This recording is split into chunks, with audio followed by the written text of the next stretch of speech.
Good evening class. आज हम लोग वन वर्ड सब्स्टिट्यूशन पे बात करने जा रहे हैं। नेटवर्क प्रॉब्लम होने की वजह से आज आपको रिकॉर्डेड क्लास मिल रही है, ठीक है।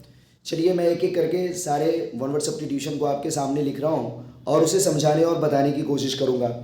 देखिए पहला क्वेश्चन जो हमारे सामने है वो ये है, बियॉन्ड और एबव। बियॉन्ड और एबव है ना।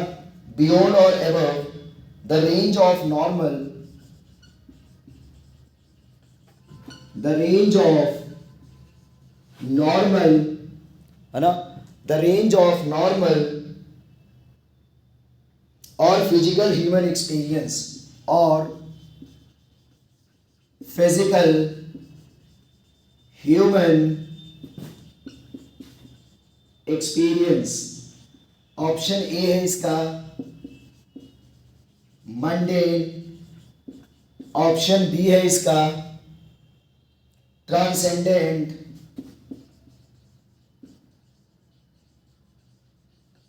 ठीक है। ऑप्शन सी है हमारा रिबेल्ड और ऑप्शन डी है हमारा कोर्स, ठीक है। कहा जा रहा है इसमें उसे हम इंग्लिश में किस नाम से जानते हैं, जो ह्यूमन एक्सपीरियंस से क्या हो, परे हो। तो आपको पता होना चाहिए यहाँ पर आंसर जो हमारा होगा वो क्या होगा, बी होगा। यानी ट्रांसेंडेंट का मतलब ये होता है जो ह्यूमन एक्सपीरियंस से क्या हो, परे हो। लेकिन बाकी के वर्ड्स भी हम लोग जान लेते हैं। पहला वर्ड इसमें लिखा हुआ है मंडेन। मंडेन का मतलब क्या होता है, यानी बियॉन्ड द, है ना, वर्ल्ड, जो वर्ल्ड से परे हो उसे हम किस नाम से जानते हैं, मंडेन के नाम से जानते हैं। तीसरा वर्ड लिखा हुआ है रिबेल्ड। रिबेल्ड कहते हैं अश्लीलता को, अय्याशी को। जैसे आपने कभी वर्ड सुना होगा ल्यूडनेस, है ना। ल्यूडनेस का भी मतलब क्या होता है, अश्लीलता होता है। और कोर्स का मतलब तो पता ही होगा, कोर्स का मतलब क्या होता है, रफ होता है, ठीक है। तो यहां पर हमारा आंसर क्या होगा, ट्रांसेंडेंट होगा। ट्रांसेंडेंट का मतलब क्या होता है, जो हमारी यानी ह्यूमन एक्सपीरियंस या फिजिकल एक्सपीरियंस से क्या हो, परे हो, उसे हम किस नाम से जानते हैं, ट्रांसेंडेंट के नाम से जानते हैं। चलिए अगला वर्ड हम लोग देखते हैं।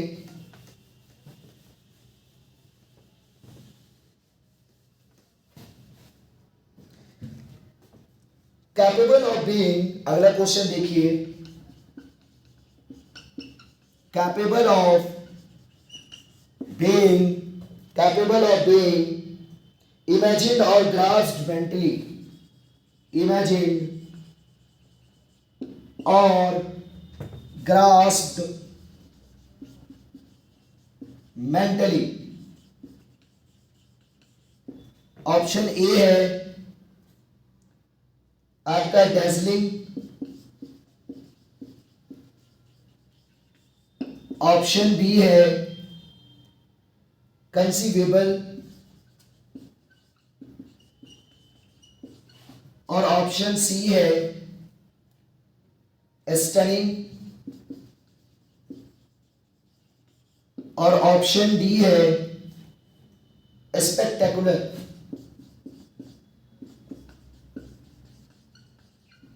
चलिए देखिए यहां पर आपने क्या लिखा, कैपेबल ऑफ बीइंग इमेजिन्ड और ग्रास्प्ड मेंटली, यानी मेंटली किसी चीज को सोचने की जो क्षमता होती है उसे इंग्लिश में क्या कहा जाता है। तो यहां पर जो हमारा आंसर होगा वो क्या होगा, बी होगा, यानी कंसीवेबल होगा। कंसीव का मतलब ही क्या होता है, किसी चीज को समझना।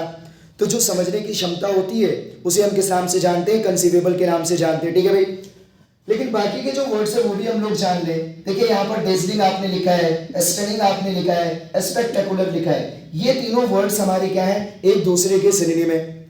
यानी डेजलिंग, स्पेक्टेकुलर और स्टनिंग, इन तीनों वर्ड्स का मतलब क्या होता है ना, शानदार या भव्य, है ना। इस मीनिंग में हम यूज करते हैं। चलिए अगला क्वेश्चन देखते हैं हम लोग।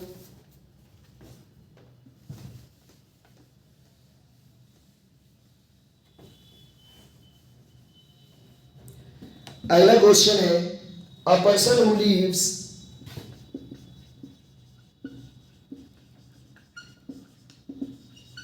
है ना, a person who leaves outside his native country, outside his native country.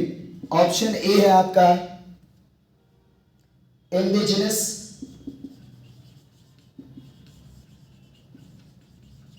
B option है आपका नेटल, सी ऑप्शन है आपका एक्सपैट्रिएट, और डी ऑप्शन है आपका इंट्रिंसिक। चलिए देखिए यहां पर आपने क्या लिखा, person who lives outside his native country, जो अपने नेटिव कंट्री से बाहर रहता है उसे हम इंग्लिश में किस नाम से जानते हैं। तो यहां पर जो हमारा आंसर होगा वो क्या होगा, सी आंसर होगा, एक्सपैट्रिएट। देखिए एक्स का मतलब ही आउट होता है और पैट्रिएट का मतलब यानी वतन वाला होना या वतन में रहना, कंट्री में रहना, वो क्या कहलाता है, पैट्रिएट कहलाता है। तो उसमें जब आपने एक्स यूज कर लिया तो कंट्री से बाहर रहने को हम किस नाम से जानते हैं, एक्सपैट्रिएट के नाम से जानते हैं। तो हमारा आंसर क्या हो जाएगा, सी हो जाएगा। लेकिन बाकी के जो ऑप्शंस दिए हुए हैं उन वर्ड्स को भी हम लोग जान ले। इंडिजिनस लिखा हुआ है, इंडिजिनस का मतलब क्या होता है, स्वदेशी होता है, यानी आपके अपने देश का।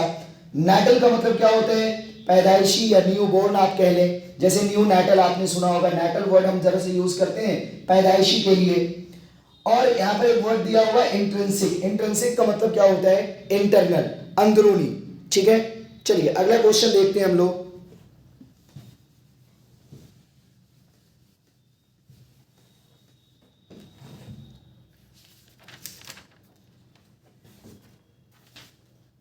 अगला है हैविंग अ लिमिटेड और narrow outlook, having a limited, having a limited, ठीक है, और नैरो आउटलुक, और नैरो आउटलुक। ठीक है, इसको इंग्लिश में क्या कहा जाता है, ए ऑप्शन है इंडल्जेंट, है ना, इंडल्जेंट, और बी ऑप्शन है पैरोकियल,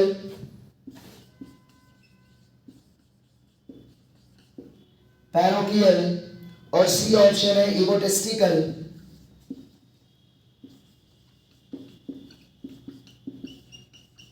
और डी ऑप्शन है लिबरल।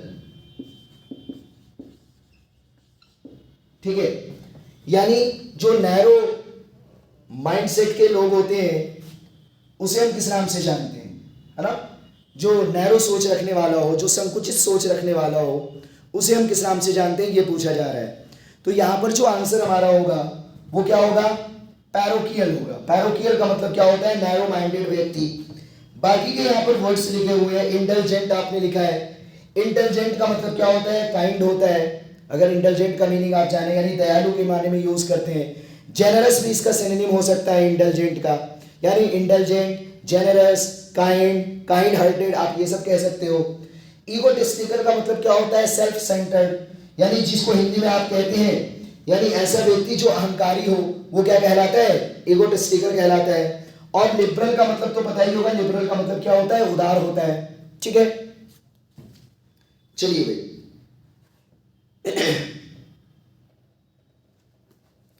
अगला क्वेश्चन देखते हैं। अगला क्वेश्चन है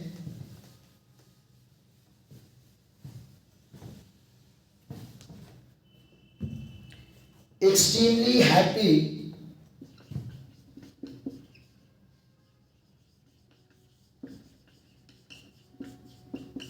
है ना, एक्सट्रीमली हैप्पी, पीसफुल और पिक्चरस्क।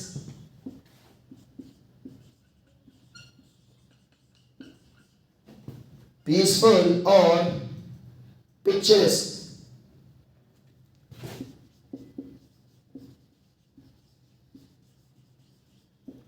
ठीक है, पिक्चरस्क। इसका ऑप्शन दिया हुआ है एडलिक, ये ऑप्शन है एडलिक, IDYLLIC, एडलिक। बी ऑप्शन है एबोमिनेबल,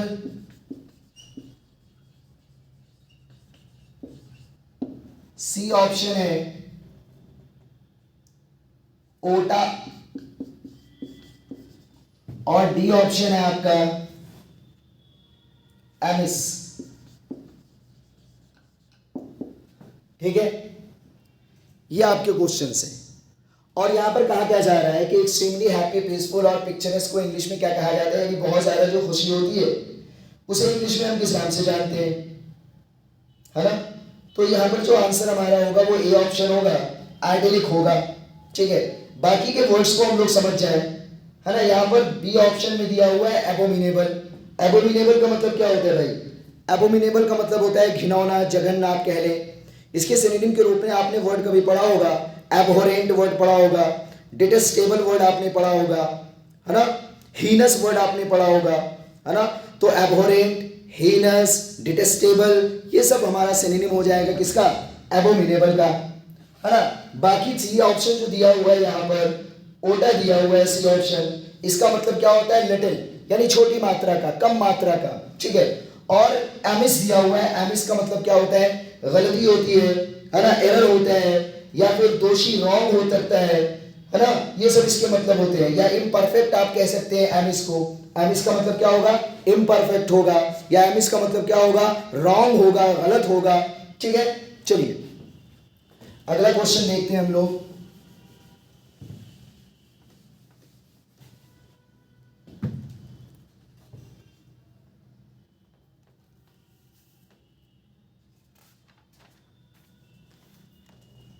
अगला है प्रेज हाईली इन स्पीच और राइटिंग। क्या है?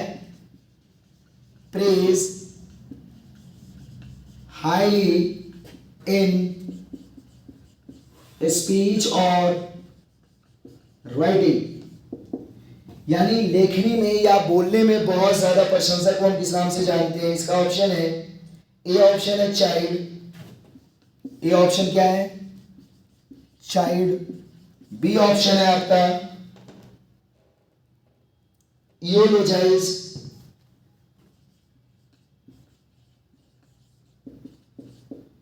ठीक है, इयोलोजाइज। सी ऑप्शन है चेस्टाइज,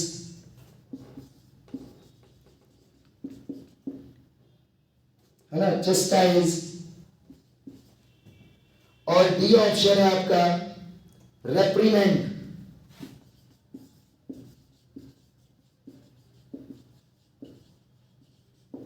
ठीक है, यहां पर जो हमारा आंसर होगा, यानी बहुत ज्यादा प्रशंसा को लेखनी में या स्पीच में किस नाम से जाना जाता है, तो यहां पर हमारा आंसर जो होगा वो क्या होगा? इयोलोजाइज होगा। ठीक है, इयोलोजाइज का मतलब क्या होता है? बहुत ज्यादा प्रशंसा करना, चाहे स्पीच में चाहे लेखनी में, उसे हम किस नाम से जानते हैं? इयोलोजाइज के नाम से जानते हैं। बाकी के वर्ड्स को भी हम लोग जान लेते हैं कि चाइल्ड वर्ड या चेस्टाइज वर्ड या रेप्रीमेंड वर्ड जो है, ये तीनों एक दूसरे का सिनोनिम है। इसका मतलब क्या होता है? इसका मतलब होता है एक तरह से डांट फटकार करना, या इसका मतलब क्या होता है? किसी को धुतकारना, समझ रहे हैं, आलोचना करना, ये सब मतलब होता है किसका? चाइल्ड का, या रेप्रीमेंड का, या चेस्टाइज का। ठीक है, चलिए अगला क्वेश्चन हम लोग देख लेते हैं।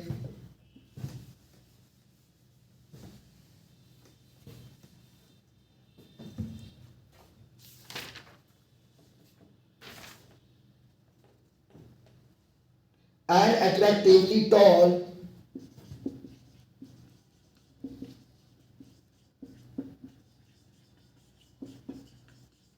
है ना, and attractively tall, graceful and dignified woman, graceful और dignified woman, यानी उस महिला को इंग्लिश में क्या कहा जाता है? जो बहुत ज्यादा अट्रैक्टिव हो, है ना, छरेरी बदन की हो, लंबी सी हो, और क्या हो? डिग्निफाइड हो, प्रशंसनीय हो, उसको इंग्लिश में क्या कहा जाता है? यानी आप जिसे जिसे कह लें, यानी मानो कोई महिला ऐसी हो, है ना, जिसका ढांचा किसी मूर्त से कम ना हो, आप ये समझ लें, उसको इंग्लिश में किस नाम से जाना जाता है? इसका ऑप्शन दिया हुआ है टर्स। ए ऑप्शन क्या है? टर्स। बी ऑप्शन दिया हुआ है ना, पिथी। सी ऑप्शन दिया हुआ है सेंटेंसेस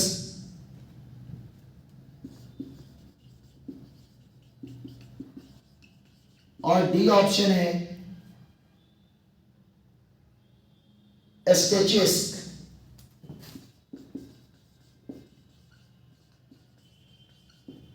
ठीक है ना। तो यहां पर जो हमारा आंसर होगा वो क्या होगा, डी वाला हो जाएगा। स्टैच्यूएस्क कहा जाएगा, यानी जो स्टेचू की तरह हो, बहुत खूबसूरत हो, मूर्त की तरह हो, है ना। उस महीने एक महिला को हम किस नाम से जानते हैं, स्टैच्यूएस्क के नाम से जानते हैं। बाकी के जो वर्ड्स हैं टर्स या है ना पिथी या सेंटेंसेस, ये तीनों वर्ड एक दूसरे का क्या है, सिनोनिम है। और इसका मतलब क्या होता है, संक्षिप्त होता है, शॉर्ट होता है। इसके लिए अगर आप सिनोनिम की बात करें तो आपने कंसाइज वर्ड कभी सुना होगा, कॉम्पैक्ट सुना होगा, है ना। आपने एपिग्रामेटिक वर्ड सुना होगा।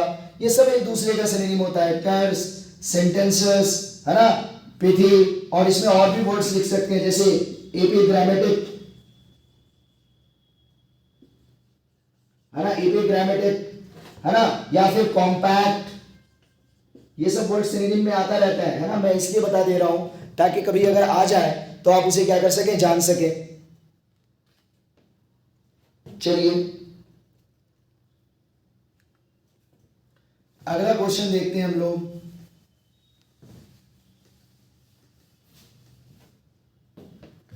अगला क्वेश्चन है the return of someone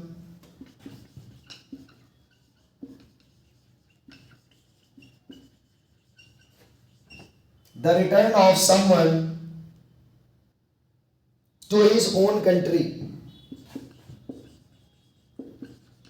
to his own country। इसका ऑप्शन ए है रिपैट्रिएशन,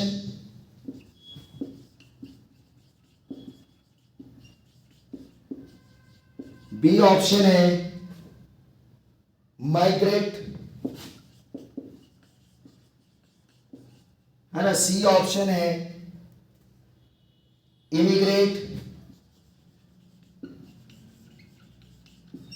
और डी ऑप्शन है इमिग्रेट।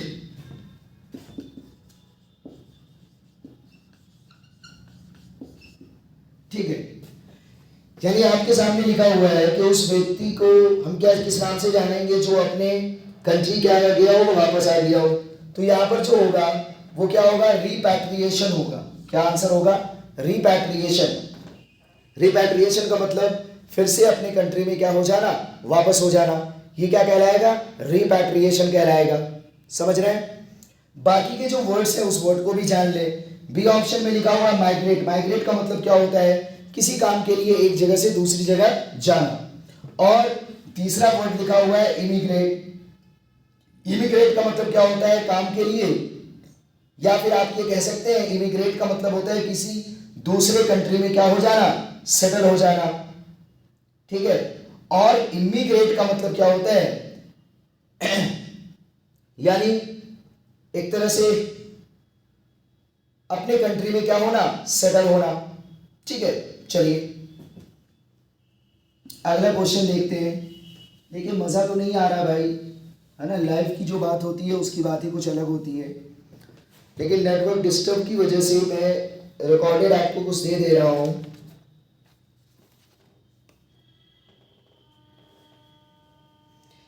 अब देखिए अगला क्वेश्चन है, a group of people leading the way,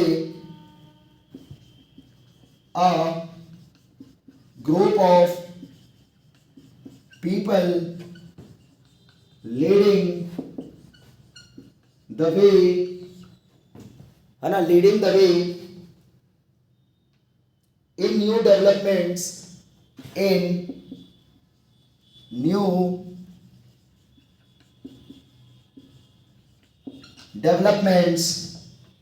developments or ideas, है ना। इसको क्या कहते हैं इंग्लिश में, ए ऑप्शन है साइकोफेंट,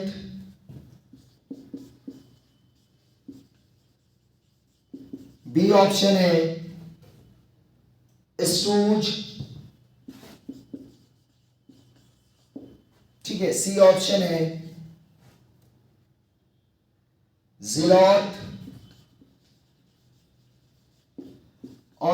ऑप्शन है वैनगार्ड।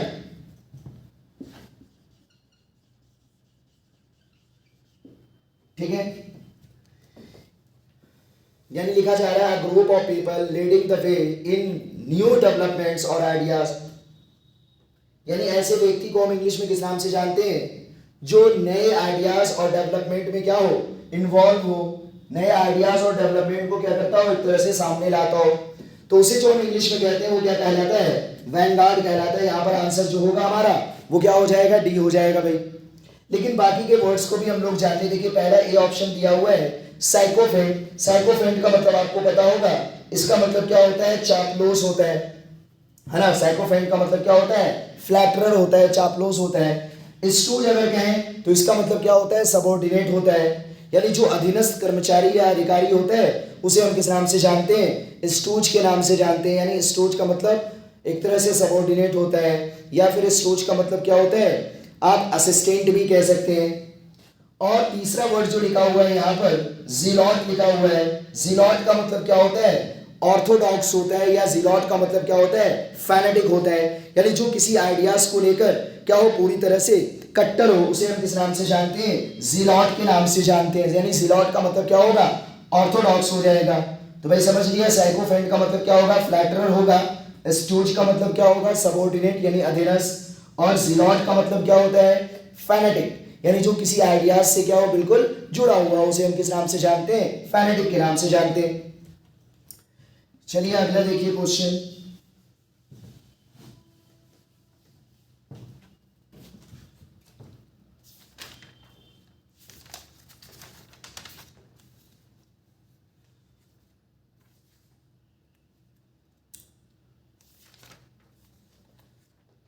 अगला है एनॉयड और irritated.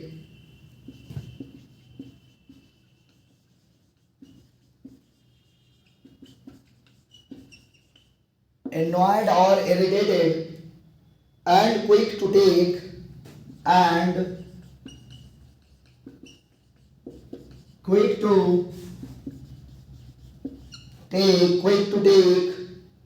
offense at petty things, offense at petty things।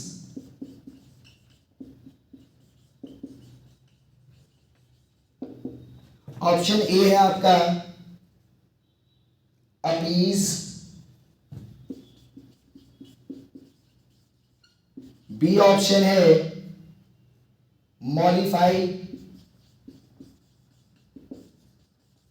C option है हफी, और डी ऑप्शन है सूथ। चलिए देखिए आपने क्या लिखा है कि जो जरा सी बात पे, जरा सी चीज पे क्या होता है, वो नाराज हो जाता हो, है ना, परेशान हो जाता हो, चिड़चिड़ापन वाले मिजाज वाले इंसान को हम किस नाम से जानते हैं। तो आपको पता होना चाहिए, उसे जो हम जानते हैं वो हफी के नाम से जानते हैं। हफी का मतलब क्या होता है, शॉर्ट टेम्पर्ड होता है ना, जो जरा सी बात में क्या हो जाए, चिड़चिड़ा हो जाए, गुस्सा हो जाए। और बाकी के जो वर्ड्स यहाँ पे दिए हुए हैं, अपीज या मॉडिफाई या सूथ, ये तीनों वर्ड्स जो है ना, अपीज या मॉडिफाई या सूथ, ये तीनों वर्ड्स एक दूसरे की क्या है, सिनोनिम है। इसका मतलब क्या होता है, एक तरह से कम करना, है ना, या फिर बेहतर बनाना, या ना मॉडिफाई का मतलब होता है या शांत करना, ये सब मतलब होता है इसका। अपीज, मॉडिफाई और सूथ का मतलब होता है यानी छोटा करना, शांत करना, कम करना, ये सब मतलब हो जाएगा। चलिए, तो मुझे मज़ा नहीं आ रहा है, मैं ज़्यादा नहीं कराऊंगा, है ना, रिकॉर्डेड में मैं बस इतना ही करा रहा हूँ। बाकी कोशिश करूँगा मैं कल कि जो है बेहतर हो सके, है ना। ये जो डिस्टर्बेंस आ रहा है, ये जो दिक्कत आ रही है, ये दिक्कत हमारी क्या हो सके, दूर हो सके, और हम सही ढंग से चीज़ों को क्या कर सके, समझ सके। ओके, आज के लिए इतना ही बस। Thank you, good night.